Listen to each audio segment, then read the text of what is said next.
শাকিব খানের আপকামিং রাজকুমার সিনেমার ৩ মিনিটের ফাঁসে গেছেন রাজকুমার সিনেমার শুটিংয়ের জন্য।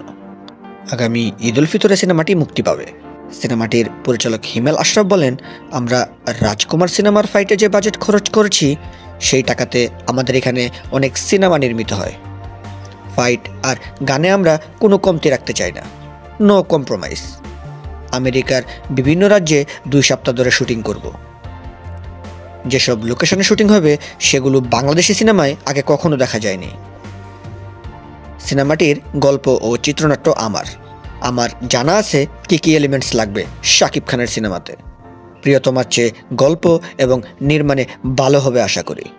তিনি আরও বলেন, প্রিয়তমা সিনেমা দেখে যদি দর্শকরা ৩০ সেকেন্ড কান্না করে তাহলে রাজকুমার দেখে ৩০ মিনিট কান্না করবে।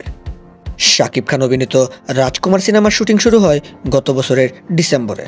সিনেমাটির নায়িকা মার্কিন অভিনেত্রী কর্টনি কফি। শাকিব খানের বাবার চরিত্রে অভিনয় করছেন তারিক আনাম খান। এছাড়াও বাংলাদেশের অনেক স্বনামধন্য অভিনেতা অভিনেত্রীরা অভিনয় করছেন এই সিনেমাতে। সিনেমাটি প্রযোজক করছেন রাষ্ট্রপতির ছেলে আরশাদ আদনান, যিনি প্রিয়তমা প্রযোজনা করেছিলেন।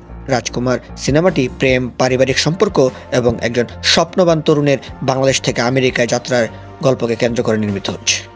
রাজকুমার সিনেমার এবং শাকিব খানের আপডেট পেতে চ্যানেলটিকে অবশ্যই সাবস্ক্রাইব করে রাখুন। ধন্যবাদ।